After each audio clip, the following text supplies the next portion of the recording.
అంటే 2014 ఎలక్షన్స్ అంటే మొన్న జరిగిన ఎలక్షన్స్ ముందు ఇన్ఫ్యాక్ట్ మీకు కూడా అక్కడి నుంచి ఆఫర్ వచ్చిందని ఒక టాక్ వచ్చింది, ఎంతవరకు వస్తుంటారు వాళ్ళ పార్టీలో కంటెస్ట్ చేయడం? వాళ్ళ పార్టీ వాళ్ళు ఇంకా బిగినింగ్లోనే నాతో జగన్ ఆ రోజే మా ఊరి నుంచి ఫోన్ చేసి చెప్పిన, అతను రాజీనామా చేస్తున్నాడు వేరే పార్టీ పెడతాను చెప్పిన, ఇదో నిన్ను ముఖ్యమంత్రి చేయాలని గట్టిగా నిజాయితీగా ప్రయత్నం చేసినటువంటి వాళ్ళు నేను కూడా ఒకరిని. ఇదో ఇంకా ఇప్పుడు కాదు ఇంకా 5 కానీ 10 కానీ 20 సంవత్సరాలు కానీ భుజం కాస్తాము, నిన్ను చేసుకుంటాము, నీవు ఓపిక పట్టు, నీవు ఈ లక్ష్మణ్ రేఖ దాటినావంటే మేము కాంగ్రెస్ పార్టీలోనే ఉంటాను, సమస్య లేదు. మళ్ళీ వారు వేరే వాళ్ళు వచ్చి మాట్లాడినటువంటి కరెక్టే, కానీ ఒకసారి మాత్రం వచ్చి మాట్లాడినా చెప్పిన ఆ ప్రయత్నం చేయాలి. అంటే మీ దృష్టిలో వైఎస్ఆర్సీపీకి ఫ్యూచర్ లేదంటారా? వైఎస్ఆర్సీపీకి ఫ్యూచర్ ఉండడానికి అవకాశాలు చాలా తక్కువగా ఉంది, చాలా తక్కువగా ఉంది. ఎందుకంటే తెలిసిన క్లారిటీ పీపుల్ జనం కూడా చూస్తారండి ఆవేశాలతో. రైట్, మొన్న రాజశేఖర రెడ్డి గారు కొడుగ్గా ఎస్ మన ఇండియన్ దీనిలో స్పెషల్లీ హిందూ దీనిలో అటువంటివి చూస్తారు. అయ్యో తండ్రి చనిపోయినాడు కదా కొడుకు కదా, ఇండియన్స్ నాట్ ఓన్లీ హిందూస్ అందరు కూడా ఆ విధంగా చూస్తారు. అది ఒకసారే కానీ ఎల్లప్పటికీ ఆ విధంగా ఉండదు. అంటే కన్సిస్టెన్సీ కూడా చూస్తారు. రాజశేఖర రెడ్డి గారు పీపుల్స్ ఇష్యూగా మొండివాడు, ఇప్పుడు ఆ విధమైన కనపడండి, ఆ విధమైన కనపడ ఒక రాజీ ధోరణి లాంటిది ఒక ఇదే. సరే, మీ అనంతపురం జిల్లా పాలిటిక్స్లో మీకు జేసీ దివాకర్ రెడ్డి గారికి బాగా రైవల్రీ ఉన్నది. సో దానివల్ల మీరు రాజశేఖర రెడ్డి గారికి దగ్గరయ్యారా, లేదంటే మీరు ఎందుకంటే మీ పొలిటికల్ కెరీర్ బీజేపీలో స్టార్ట్ అయింది, బీజేపీ నుంచి అంటే విద్యార్థి నాయకుడిగా మీరు బీజేపీ భావాలతో వెళ్ళారా, లేకపోతే అప్పుడు ఉన్న పరిస్థితుల్లో బీజేపీలో జాయిన్ అయ్యి ఎలాగా? మీరు 2 విషయాలు అడిగినారు. నాది freedom fighters family, it's a Congress family. నేను 8 సంవత్సరాల వయసులోనే ఈనాటికి కూడా గుర్తుంది నాకు, నీలం సంజీవ్ రెడ్డి గారు హిందూపూర్ నుంచి ఎంపీగా పోటీ చేస్తున్నారు, రుక్మిణీదేవి గారు మాకు ఎమ్మెల్యేగా పోటీ చేస్తారు. ఆనాడు జోడెద్దుల కాంగ్రెస్, ఆనాడు మా పంచాయతీలో మా ఊర్లో నేను పెద్దవాళ్ళతో కలిపి ఇల్లు తిరిగి ఈవెన్ ఎలక్షన్ రోజు కూడా దాదాపు 200 మంది ఓట్లు, అంటే కళ్ళు కనపడవని, లేదా ఓటు వేయడానికి రాదని, ఆనాడు ముద్రించేటువంటి రాదని, ఆనాడు అవకాశం ఉండేది. మాకు ఓటు వేయడానికి రాదంటే ఒక అసిస్టెంట్ పంపేవాడు. ఆ విధంగా నేను దాదాపు 200 ఓట్లు ఆ రోజు వేసిన. కాంగ్రెస్ జోడెద్దుల కాంగ్రెస్ అంటే విడిపోకముందు that was 75 no 1965 or 66 65 born in 57 అంతే 8-9 years చాలా ఎర్లీగా అప్పుడు నాకు ఈనాటి కూడా గుర్తుంది, ఎలక్షన్ ఈనాటి కూడా గుర్తుంది ఎట్లా చేస్తామని చెప్పేది. Okay, so that was only the time Sanjeev Reddy గారు అనంతపూర్ నుంచి గెలిచింది, ఎప్పుడు కూడా అనంతపూర్లో అతనికి గెలుపులేదు.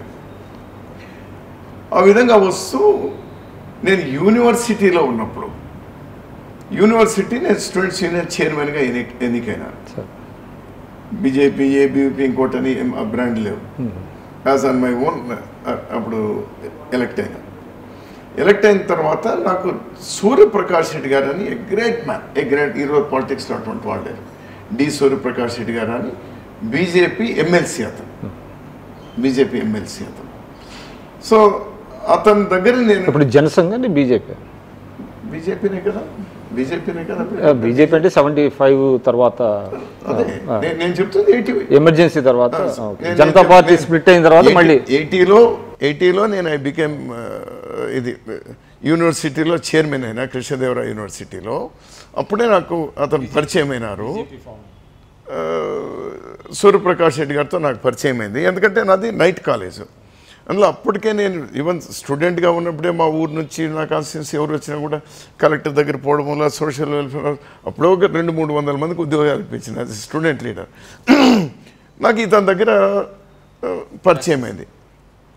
ఎంత డెప్త్ మనిషి కంటే ఆ ఇరిగేషన్ కానీ, లేకపోతే మారల్స్ కానీ, లేకపోతే పీపుల్స్ ఇష్యూస్ కానీ, ఆ కరువు మీద, అనంతపురం అంటే ఇంకోటి నాకు ఇంకా అంత లేదు. ఎన్ని తాలూకాలు ఉన్నాయి జిల్లాలో అనేది కూడా తెలియదు. 16 తాలూకాలు ఉండింది అనుకోండి, సంతలు ఉండింది అనేటువంటిది కూడా లేనప్పుడు అతని దగ్గర పోతూ వస్తూ మాట్లాడుతున్నప్పుడు అతను బాగా నాకు క్లోజ్నెస్ ఏర్పడింది. పోతే అతను గంటల తరబడి నాకు చెప్పేటువంటి వాడు. ఎందుకంటే నా బ్యాక్గ్రౌండ్ కూడా అతనికి తెలుసు, మా ఫాదర్ మా పెద్ద తెలుసు కాబట్టి. అతను కూడా నన్ను ప్రేమించేటువంటి వాడు, రారా పోరా అని పిలిచేటువంటి వాడు, అంత తండ్రితో సమానంగా ఉండేది. ఆ పరిచయం అవడంతో ఏమైందంటే నా యూనివర్సిటీ అయిపోయిన తర్వాత అటు ఎవ్రీథింగ్ వాజ్ ఓవర్. అప్పుడు ఎలక్షన్ వచ్చింది, ఎమ్మెల్సీ ఎలక్షన్ వచ్చింది.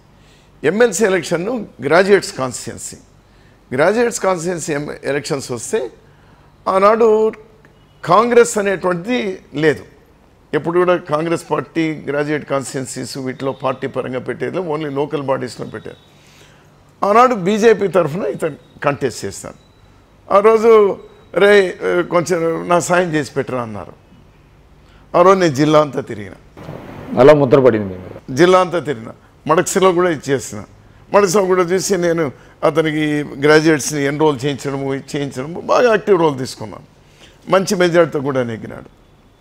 ఇదంతా ఇతను వన్ ఫైన్ డే నన్ను బీజేపీకు యువ మోర్చాలో తీసుకున్నాను. ఇట్స్ ఎ ఫ్యాక్ట్, యువ మోర్చాలో తీసుకున్నాను. ఇప్పుడు కిషన్ ఉన్నాడు కదా, కిషన్ నేను కూడా యువ మోర్చాలో ఫర్ ఫ్యూ మంత్స్. అది అయిన తర్వాత వన్ ఫైన్ డే నన్ను ఓల్డ్ టౌన్లో కన్నికా పరమేశ్వరి టెంపుల్లో మీటింగ్ ఉంది, రావాలి అన్నారు. పోయినా కూర్చున్నారు, ఒక 100 మంది కూర్చున్నారు. కూర్చుంటూనే అనంతపురం జిల్లా బీజేపీ అధ్యక్షుడిగా రఘువీరారెడ్డిని చేస్తున్నామని చెప్పేసి అనౌన్స్ వన్ సైడ్ డిక్లేర్ చేస్తాను. నెక్స్ట్ డేనే నేను పెద్ద ఆయన దగ్గర పోయి, అన్నా నేను బీజేపీకి రిజైన్ చేస్తున్నా, ప్రెసిడెంట్షిప్కు రిజైన్ చేస్తున్నాను. నాకు అనిపిస్తుంది అసలు జిల్లాలో ఎన్ని తాలూకాలు ఉన్నాయో నాకు తెలియదు, ఎన్ని సమితులు ఉన్నాయో తెలియదు, నన్ను చేసి ఏం చేస్తాం. సో నేను ఇప్పుడు రియలైజ్ అవుతున్నా I'm not in a right place. ఎందుకు నేను అంటున్నా, చిన్నప్పటి నుంచి విక్రమ్ గారు నేను ఫలానా పొజిషన్ని ఫలానా బాధ్యతను నిర్వర్తించగలుగుతానా లేదా అని నేను సెల్ఫ్ అసెస్మెంట్ చేసుకుంటాను. చేయగలిగితేనే నేను I take that response, otherwise హంబుల్గా ఓకే సారీ అని చెప్పి. సో ద సేమ్ థింగ్ ఆ రోజు చెప్పినాను నేను. అతను కూడా అరే నువ్వు ఉండాల్సింది ఇక్కడ కాదు, బట్ నువ్వు రైట్ లైన్లో ఉన్నావురా, yours is a Congress family, okay వీడు బుద్ధి లేకుండా నీకేదో చేసినారు, వీడికి అనవసరంగా లాగినారు, very small, but he such a great man. వెంటనే నా దగ్గరికి ఆనాడు రామారావు గారు, ఆనాడు దత్తాత్రేయ గారు, వాళ్ళందరూ మా ఊరికి కూడా వచ్చినారు. ఊరికి కూడా వస్తే లేదు అని చెప్తే ఆ రోజు 18 నా ఫోన్ నెంబర్ కూడా, పల్లెటూరులో సెల్గిలు లేవు కదా, మా ఊరి నుంచి 18 అంటే అప్పుడు ట్రంక్ కాల్ బుక్ చేసి అర్జెంట్ కాల్ బుక్ చేసి సూర్యప్రకాష్ రెడ్డి గారితో మాట్లాడించి, సో ఎందుకంటే వాళ్ళు పెద్దవాళ్ళు కాబట్టి నేను కాదు అని చెప్పడం కూడా భావ్యంగా ఉండదని సూర్యప్రకాష్ రెడ్డి గారితో చెప్పి వాడిని వదిలేసేయండి, ఇట్స్ ఏ కాంగ్రెస్ ఫ్యామిలీ, ఏదో నాతో స్నేహం ఏర్పడింది అని వీళ్ళు లాగేస్తున్నారు, యూ లీవ్ ఇట్ అంటే అంతర్తో అంతే తప్పితే ఎప్పుడు కూడా. రెండోది అడిగినారు మీరు, దివాకర్ రెడ్డి గారితో ఈనాటికి కూడా నాకు ద్వేషం లేదు, నాకు ఈనాటికి కూడా లేదు. అంటే ఎందుకు ద్వేషించాలి? వై? ఒక పొలిటికల్ పార్టీలో ఉన్నప్పుడు పార్టీకు ద్రోహం చేయకూడదు అని గట్టిగా విశ్వసించేటువంటి వాడిని. సో ఫ్రమ్ ద బిగినింగ్ 87లో అతను జిల్లా కాంగ్రెస్ ప్రెసిడెంట్ అయినప్పుడు నేను కూడా ఆర్గనైజింగ్ సెక్రటరీ ఆ రోజు. ఆనాటి నుంచి మొన్నటి వరకు కలిసి పనిచేస్తూ వచ్చినాం. ఎప్పుడైతే పార్టీకే ద్రోహం చేసి 2009 ఎలక్షన్లో 7-8 కాన్స్టిట్యున్సీలో ఇంక్లూడింగ్ మై కాన్స్టిట్యున్సీ కాంగ్రెస్ వాళ్ళు ఓడించే ప్రయత్నం చేశాను. ఎందుకంటే రాజశేఖర రెడ్డి గారికి అతనికి ఉన్నటువంటి విభేదాలు వైరమో వాట్ ఎవర్ ఇట్ ఈస్ ఓడించే ప్రయత్నం చేయాలి. అప్పుడు మేము వి వెంట్ ఆల్ అవుట్, ఎటు తిరిగి దీన్ని చేయాలని చెప్పేసి. రాజశేఖర రెడ్డి గారు కూడా ఆ రోజు కౌంటింగ్ కంటే ఒక రోజు ముందు నన్ను రమ్మన్నారు. పోయిన ఒక గంట ఏం మీ జిల్లా పరిస్థితి అని చెప్పేసి నేను అన్నాను, అన్న ఒక 10 గెలుస్తామన్నా అని చెప్పాను. ఇతను ఏమేం చేశాడు, నాకంతా ఎక్కడెక్కడ వ్యతిరేకం చేశాడు అతనే నాతో చెప్పినాడు. I will show him his place అని కూడా చెప్పినారు. I will show him his place. ఇంత ధర్మం కాదు, అన్ని రాజకీయ పార్టీలు ఒకటయ్యి మనం ఒకటే అయినప్పుడు ఇది చేయడం సరైనది కాదు, పర్సనల్గా ఏమైనా ఉండొచ్చు, అది కరెక్ట్ కాదు అనేటువంటి చెప్పినారు. సో అతను మళ్ళీ మంత్రి అయ్యేటువంటి అవకాశం కలగలేదు. ఎవరైతే ఓడిపోయినారో అతని ద్వారా, రాజశేఖర రెడ్డి గారు అప్పుడన్నారు 10 కాదు 11 గెలుస్తాం పో అన్నాడు. అతను కొన్నాడు. నిజమే అతను చెప్పింది. ఎందుకంటే 100లో ఓడిపోయినా 3 సీట్లు పుట్టపర్తి కానీ, రాప్తాడు, అదేవిధంగా ఉరవకొండ 3 కూడా 100లో ఓడిపోయినాం. ఆ రోజు అతను వ్యతిరేకం చేయకపోయింటే ఆ 3 కూడా గెలిచేటువంటి వాడు. మాకు 8 కాదు 11 గెలిచేటువంటి 2009లో. ఎనివే మంత్రి కాదు. అతను మంత్రి కాకపోవడానికి నేనే కారణము అని ఇది చేసుకున్నారు. పోనీ అప్పుడున్నప్పుడు మళ్ళీ వేణుగోపాల్ రెడ్డి ఎమ్మెల్సీ ఎలక్షన్స్ అయితే వేణుగోపాల్ రెడ్డిని కక్షగట్టి ఓడించినారు. పార్టీలో ఉండి పాటిల్ వేణుగోపాల్ రెడ్డి డిసిసి ప్రెసిడెంట్. అక్కడ పోయి గోవింద్ రెడ్డి జిందాబాద్, చంద్రబాబు జిందాబాద్, ఇతర మనుషులు ఓటు. సో న్యాచురల్గా పార్టీకు ద్రోహం చేస్తున్నటువంటి దాంతో విభేదించడం తప్పనిస్తే నాకైతే ఎటువంటి ద్వేషం. వయసులో పెద్ద ఆయన నేను ఎవరిని నేను వ్యక్తిగతంగాను లేకపోతే ఇంకో రకంగా ఎప్పుడు కూడా ద్వేషించాను. నాకు ఆ ద్వేషం లేదు. నా పార్టీని విభేదించేటువంటి వాడిని ఆ పార్టీ పరంగా సిద్ధాంతపరంగా నేను విభేదిస్తాను.